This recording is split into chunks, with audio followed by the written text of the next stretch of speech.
Israël accepte un accord de cessez-le-feu. Israël traque les chefs du Hamas. Les conséquences de l'association Covid-19 et d'une mycose en Inde. La guerre du pouvoir à Hong Kong. Un avion cargo américain transformé en bombardier. Kim Jong-un interdit tout médicament chinois. Bonjour, bienvenue sur Vision Times News. L'armée israélienne et le groupe militant palestinien Hamas se sont affrontés durant 11 jours. Le conflit a fait 244 morts dans les deux camps. Cependant, les deux parties ont confirmé l'accord de cessez-le-feu dans leurs déclarations respectives. Selon Reuters, le président américain Joe Biden a prononcé un discours télévisé dans lequel il a déclaré que le conflit serait suspendu dans peu de temps. Le bureau du Premier ministre israélien, Benjamin Netanyahou, a déclaré que son équipe de sécurité nationale soutenait à l'unanimité le cessez-le-feu bilatéral. De même, le Hamas a déclaré qu'il ne romprait pas le cessez-le-feu.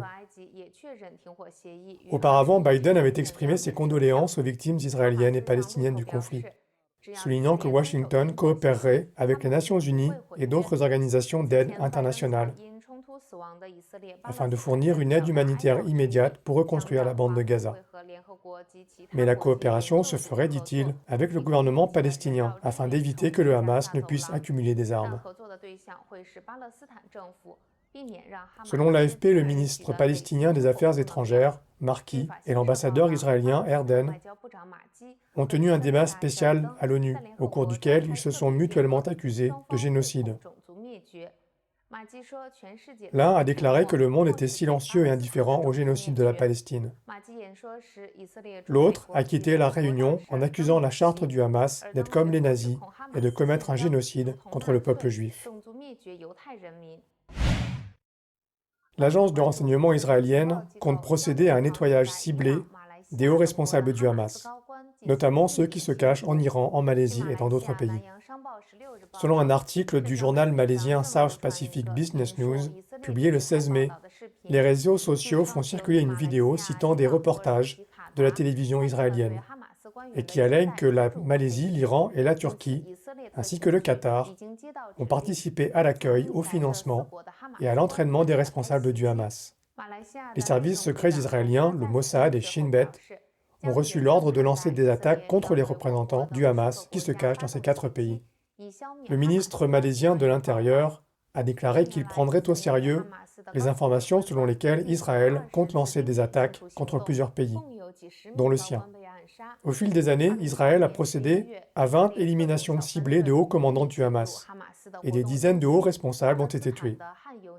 En novembre 2018, une unité spéciale israélienne s'est secrètement infiltrée dans la ville palestinienne de Khan Younis, le centre des activités du Hamas. Un agent féminin s'est fait passer pour une handicapée et d'autres agents se sont fait passer pour des membres de la famille. Ils ont infiltré Khan Younis et tué Nour Baraka, le commandant de la brigade Qassam du Hamas. En avril 2018, les agents israéliens ont assassiné le principal expert en roquettes et en drones du Hamas, Fadi al-Batsa, en Malaisie. L'opinion publique pense que la cible de la dernière purge israélienne sera probablement Ismaël Haniyeh, le chef suprême du Hamas, qui se cache à Qada.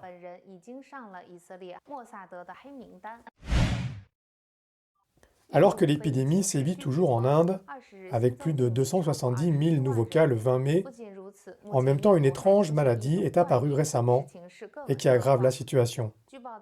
Selon les rapports, plusieurs patients indiens ayant guéri du Covid-19 ont été infectés par une trichomycose rare, également connue sous le nom de moisissure noire.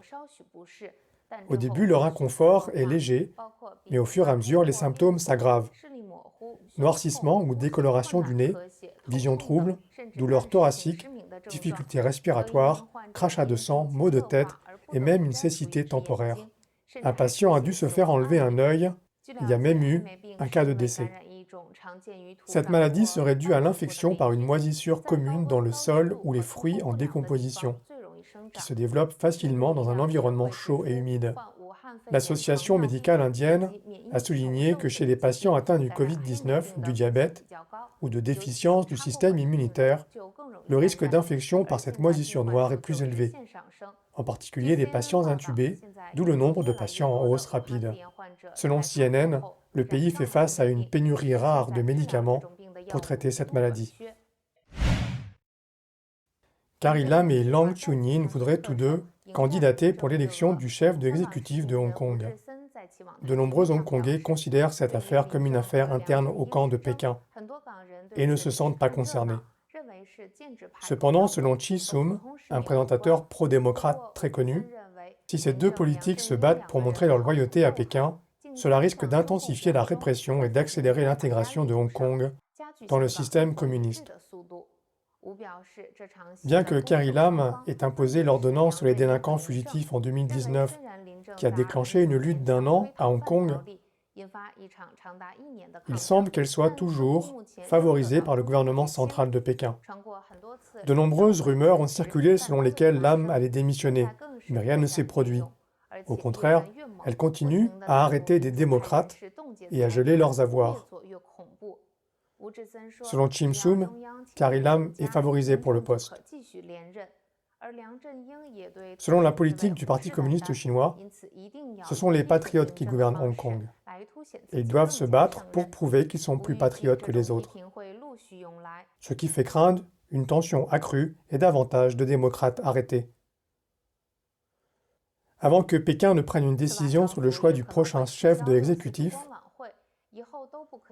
ces deux politiques pourraient sacrifier la démocratie et la liberté d'expression de Hong Kong pour se montrer plus patriotes. Certains Hongkongais ont également déploré que des événements sanglants risquent de se produire à nouveau, que ce soit Lam ou Liang qui arrivent au pouvoir. Selon la chaîne CTV News de Taïwan, l'armée de l'air américaine a achevé en 2 ans son développement d'un lanceur de missiles à parachute. Il peut transformer n'importe quel gros avion cargo en bombardier. Le laboratoire de recherche de l'armée de l'air a mis au point un système de munitions simple mais intelligent. Concrètement, des missiles de croisière sont montés sur des palettes en bois séparées, attachées à des parachutes, puis on les charge sur l'avion cargo et on les place dans le système de tir de l'ordinateur. L'armée de l'air américaine estime qu'un C-17 quadrimoteur peut transporter 32 de ces missiles de croisière à longue portée, alors qu'elle possède plus de 200 avions de transport militaire C-17 et des centaines de petits avions de transport militaire C-130. Dean Evans, chef du projet au laboratoire de recherche de l'armée de l'air américaine, a déclaré que le système de missiles en boîte permettrait aux différents avions de transport de transporter différentes armes pour une plus grande capacité de combat. Pour les Américains, en cas de conflit majeur avec un ennemi de haute technologie, tel que le Parti communiste chinois, ce système de missiles en boîte pourrait transformer les avions de transport en bombardiers et ainsi concentrer suffisamment de puissance de feu sur une seule cible.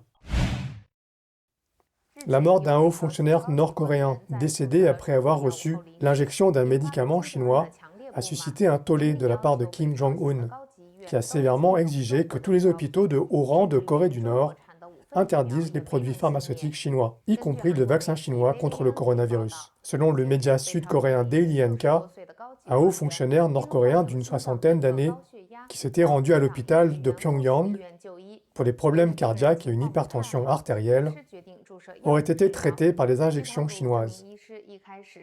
Il a été révélé que le médecin voulait initialement donner au fonctionnaire un médicament national nord-coréen. Cependant, de nombreuses personnes en Corée du Nord ne font pas toujours confiance aux médicaments de leur pays. Sous le conseil des autres, il a finalement choisi le médicament chinois.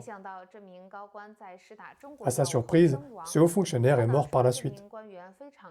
Selon les reportages, le médicament officiel avait la confiance de Kim Jong-un. Lorsque Kim Jong-un a appris qu'il était décédé à cause de ce médicament chinois, il était furieux et a interdit à toutes les institutions médicales d'utiliser des médicaments chinois.